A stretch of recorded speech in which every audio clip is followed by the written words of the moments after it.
사랑의 계절 봄. 영화를 듣다. 순수한 여인의 마음을 담은 베르디 오페라의 명곡은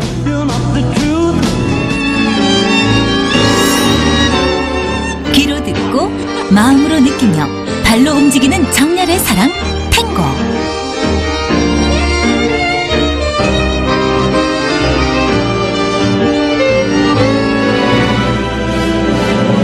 나에 대한 사랑, 내 꿈을 담은 영화 속 명곡.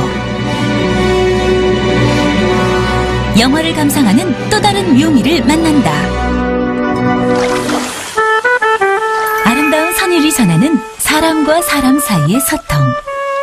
인류에 대한 사랑을 표현한 노래에 담긴 비밀은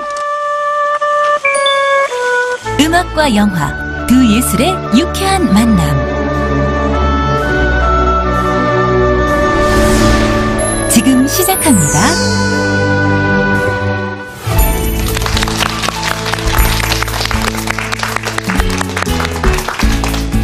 안녕하세요. EBS 문화센터의 문지혜입니다. 바야흐로 봄입니다. 사랑하기 정말 좋은 계절이죠. 사랑. 이런 단어만 들어도 막 가슴이 설레고 콩닥콩닥 거리는 게 괜히 막 얼굴이 붉어지고 너무 좋네요.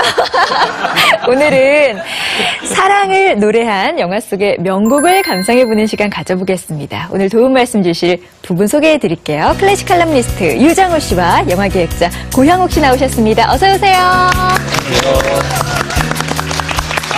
오늘 솔직히 너무 좀 기대됩니다. 네. 또 두 분과 함께하면 또 사랑 전문가, 또 사랑 박사, 사랑 선수 될 수 있는 거죠. 그렇죠. 예전에 저 진짜 막 긴 머리 휘날리며 뭐 이렇게 노래 부르면은 많이 성공하고 그랬는데 요즘엔 노래를 바꿔야 되나요?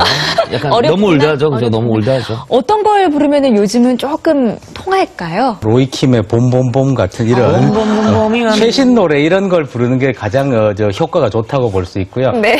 사실 이제 음악이나 영화 이런 쪽에 뭐 사랑에 대한 방법, 이야기 이런 것들이 풍부하기 때문에 굉장히 그걸 이용하면은 사랑에 도움이 될 것 같지만 이론과 실제는 항상 다른 법이죠. 그러니까요. 맞아요.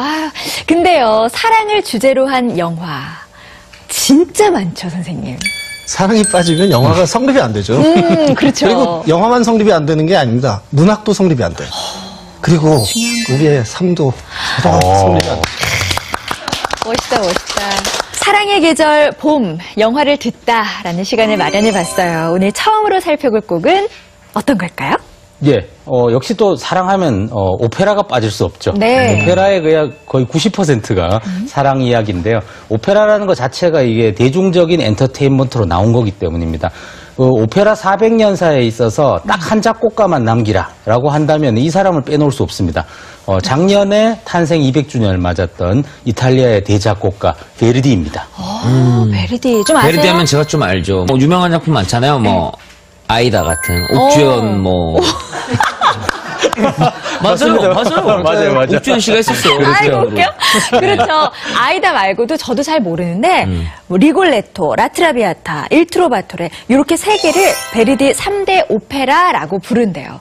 베르디 오페라의 특성을 꼽으라면 어떤 게 있을까요? 이전의 오페라가 1597년에 탄생했는데요. 그때부터 한 200년 정도 오페라는 그냥 노래자랑이었습니다. 버라이어티 쇼였죠.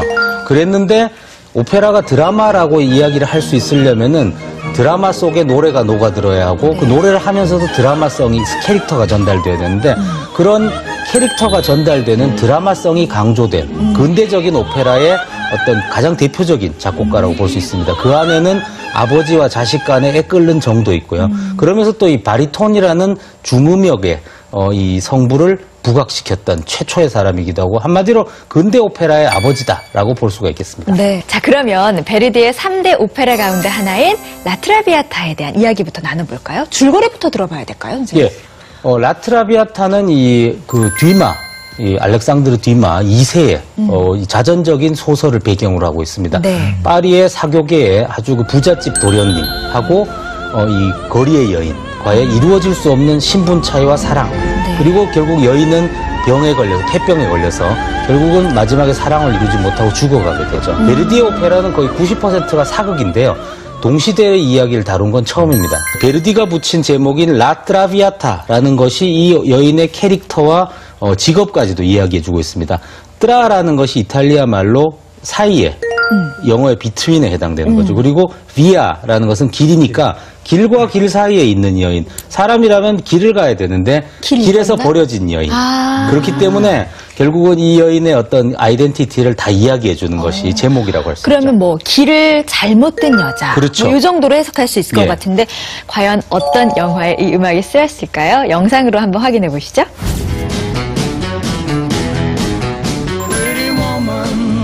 Walking down the street, pretty woman, the kind I like to meet, pretty woman.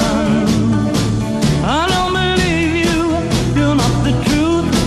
No one could look as good as you. Mercy. 로맨틱 코미디의 가장 성공적인 작품 중에 하나라고 꼽아도 될 것 같아요. 귀여운 여인, 프리티 우먼. 예. 이네요.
이 영화에서 라트라비아타뿐만 아니라요. 네. 사실 베르디의 오페라 중에서 가장 극적이고 가장 슬픈 오페라가 라트라비아타예요. 그래서 영화에 감정적으로 도입하기가 너무 좋기 때문에 네. 그러면은 프리티 우먼에서는 이 라트라비아타가 어떤 장면으로 쓰였던 거예요? 거리의 여인이라는 예. 라트라비아타라는 귀여운 여인. 우리가 제목은 귀여운 여인이지만 여기서 사실은 줄리아 로버츠의 직업은 거리의 여인. 거리의 여인이죠. 예. 자, 그런데 헐리우드 영화의 세계는 다릅니다. 같은 멜로드라마라는 건 뭐겠어요? 우리가 요즘은 되게 슬픈 비련의 어떤 이야기를 많이 보지만 결국 꾸미고 사랑이 실현돼야 되는 거예요. 그런데 이 귀여운 여인은 지나가는 이 흐름을 보시면 아시겠지만 사실 즐겁고 행복한 멜로드라마죠. 그런데 여기에 아주 비극적인 라트라비아타가 같이 쓰이는 거예요. 그러게요. 그러면 서로 충돌을 일으키는 거예요. 드라마적으로. 아, 지금 라트라비아타가 저렇게 그 오페라 속에서의 주인공 비올레타가 죽었는데 그러면 여기 줄리 로버츠도 그러면 비극적인 결말을 맞이할까? 이 긴장의 끈을 놓지 않는 거죠.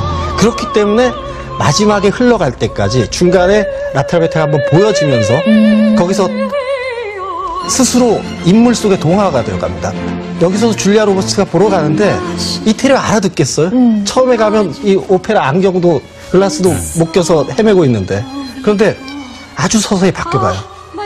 손을 어쩔 줄 모른다든가 눈에 눈물이 글썽거리는데 눈물 떨어뜨리지 않죠. 그럼 유치해지니까. 그런데 눈물이 분명 화면을 보면 고여있어요. 그게 서서히 비올레타와 비비안이 같은 인물이 되어가는 거죠. 그러면 이들은 어떤 운명을 겪게 될까요? 여기서부터 이제 재밌어지는 거죠, 영화. 그렇군요. 궁금하시죠? 영화 귀여운 여인을 통해서 알아본 라트라비아타. 함께 감상해 보시죠.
와, 우리도 박수 쳐야 될 것 같아요.